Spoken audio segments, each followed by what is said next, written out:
Porque a terceira maior rodovia federal do Brasil, pensada para ser um tapete de asfalto cortando a Amazônia de ponta a ponta, ainda tem trechos em que o caminhão atola na lama, como se estivéssemos na década de 1970. Na TV, a Transamazônica muitas vezes aparece como símbolo de grandiosidade. Na prática, ela é um mosaico, pista duplicada e moderna saindo do litoral nordestino. E, milhares de quilômetros depois, carretas avançando a 20 km por hora, em chão batido, buraco, atoleiro, balsa improvisada. É a mesma rodovia, o mesmo número, BR-230, mas quase duas realidades de país dentro da mesma obra. E aí surge uma pergunta essencial. Como é que um eixo viário com mais de 4.000 quilômetros, vital para o escoamento de grãos, minérios e gente, nunca foi integralmente asfaltado? Foi falta de dinheiro? Erro de projeto? Pressão ambiental? Ou uma combinação de tudo isso, vista agora sob um olhar frio da engenharia? Fique conosco ao longo dos próximos minutos e descubra, passo a passo, por que a Transamazônica virou uma rodovia usada, sobrecarregada e, ao mesmo tempo, inacabada. A BR-230 nasce em Cabedelo, na Paraíba, junto ao Atlântico. Dali, cruza João Pessoa, Campina Grande e segue para o interior, atravessando o semiárido e vencendo vales até alcançar o Ceará, o Piauí e o Maranhão. Depois desce pelo Tocantins, entra no Pará, corta a frente urbana de Marabá, passa por Altamira, aproxima-se de Itaituba e continua para o oeste, até terminar em Lábrea, no Amazonas, município de 45 mil habitantes. No total, são cerca de 4.260 quilômetros de extensão, o que faz a BR-230 a terceira rodovia federal mais longa do país. Cruzando 7 estados, ela conecta desde áreas litorâneas populosas até regiões de baixíssima densidade demográfica na Amazônia. No Nordeste, é tratada como a espinha dorsal da economia paraibana. Liga o Porto de Cabedelo a portos como João Pessoa, Campina Grande, Patos, Souza e Cajazeiras, com trechos já duplicados. Já na região norte, a BR é eixo de escoamento de grãos, produtos extrativistas e minérios, além da rota terrestre essencial para muitos municípios, apesar de trechos ainda sem pavimentação adequada. Mas, se a rodovia é tão estratégica para o norte e o nordeste, como explicar que meio século depois da inauguração, ela ainda não seja totalmente asfaltada? A Transnordestina nasce de uma ideia simples e ambiciosa: integrar a região norte ao restante do país, ocupando o vazio amazônico e conectando áreas isoladas aos pontos produtivos do Nordeste. Nos anos de 1960 e 1970, em plena era dos grandes projetos de integração territorial, a proposta era quase épica: uma rodovia transversal cortando vales de rios como Xingu e Tapajós. O objetivo: permitir localização agrícola, circulação de tropas, transporte de mercadorias e presença do Estado em áreas remotas. O plano original falava de uma rodovia com algo próximo a 8.000 quilômetros de extensão, chegando a projetar ligações até países vizinhos, na faixa oeste do Amazônia. Contudo, aos poucos o traçado foi sendo encurtado, redesenhado e adaptado, até ficar em torno de 4.977 quilômetros, previstos até Benjamin Constant. Na prática, a implementação parou em Lábrea, com aproximadamente 4.260 quilômetros efetivamente implantados, boa parte sem pavimento definitivo. Quando inaugurada no início da década de 1970, a Transamazônica foi apresentada como símbolo de integração nacional. Só que o modelo de infraestrutura daquela época era baseado em obras rápidas, orçamento concentrado e pouco debate sobre impacto ambiental ou sustentabilidade de longo prazo. Resumindo, a prioridade era abrir o leito, lançar a terraplanagem, garantindo a ligação física. Pavimento, drenagem completa e demais obras ficariam, em tese, para fases seguintes. Com o fim do chamado milagre econômico e a crise da dívida brasileira, nos anos de 1980, o cenário mudou. O país passou a operar com restrição orçamentária pesada, ao mesmo tempo em que surgiam novas regras de responsabilidade fiscal, órgãos de controle mais atuantes e um licenciamento ambiental mais estruturado.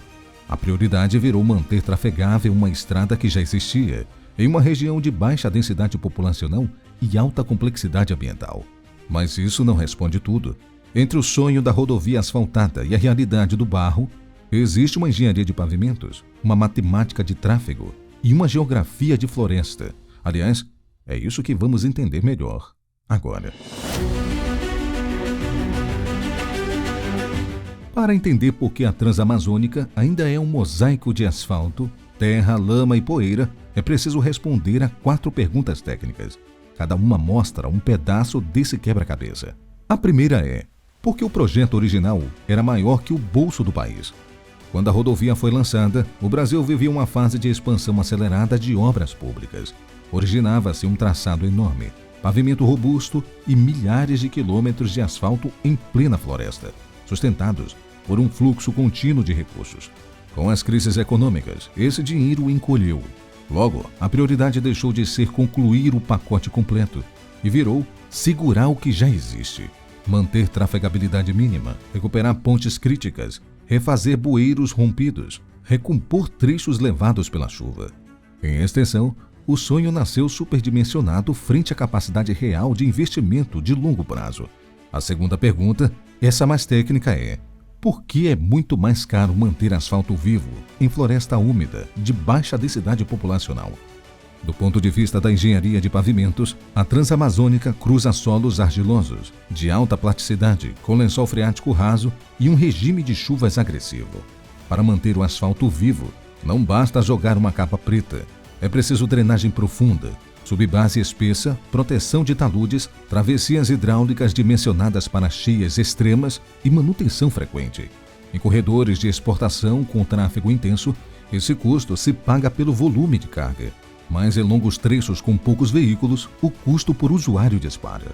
Nesses cenários, o revestimento primário, terra ou cascalho molhado, acaba sendo, em uma conta fria e calculista, a solução viável, mesmo pior em conforto, segurança e tempo de viagem.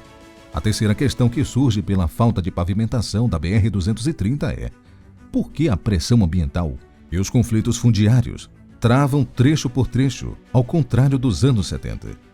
Atualmente, cada quilômetro de pavimento depende de licenciamento ambiental e negociação com comunidades locais, áreas de reforma agrária, terras indígenas e unidades de conservação.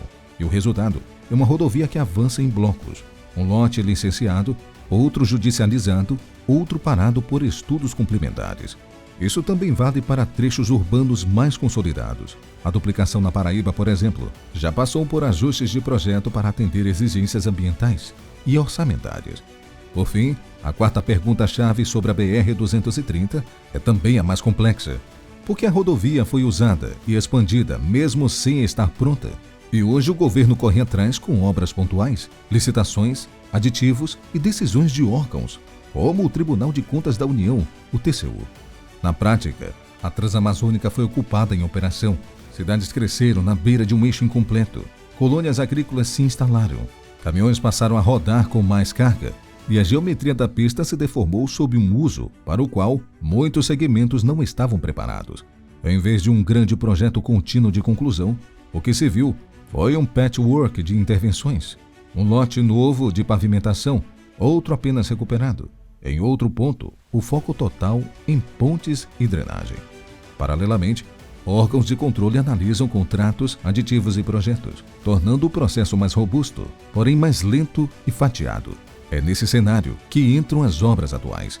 Em trechos no Pará, programas de pavimentação e restauração entregam lotes de dezenas de quilômetros de asfalto novo, enquanto outros segmentos seguem esperando licitação ou licenciamento.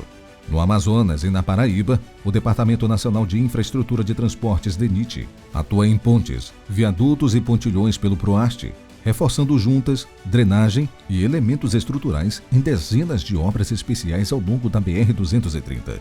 Do ponto de vista de canteiro, é uma obra em estado permanente de obra.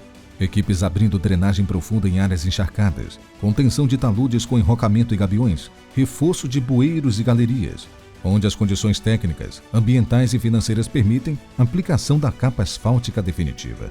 Em poucos quilômetros, o viajante vê tudo, trechos com padrão de rodovia moderna e logo em seguida a Transamazônica raiz, de terra batida, lama na chuva e poeira na seca. Aliás, é justamente essa convivência de tempos e tecnologias tão diferentes numa mesma BR que torna a Transamazônica um caso único quando a gente compara com outras grandes rodovias brasileiras. Alheio aos detalhes técnicos, fato é que a BR-230 joga na mesma liga das gigantes brasileiras. Com cerca de 4.260 quilômetros, ela só é menos extensa que a BR-116, a Via Dutra, e a BR-101, rodovia Governador Mário Covas, em comprimento. A BR-101, que acompanha o litoral, tem aproximadamente 4.825 quilômetros de extensão.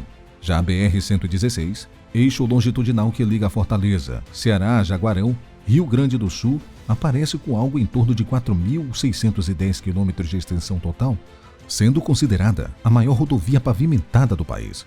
Enquanto as BRs 101 e 116 se apoiam em faixas densamente povoadas, com alto fluxo diário e longos trechos duplicados, a Transamazônica se estende por mais de 4.000 quilômetros, atravessando o oposto disso: vazios demográficos, rios largos, serras isoladas e grandes áreas de floresta úmida.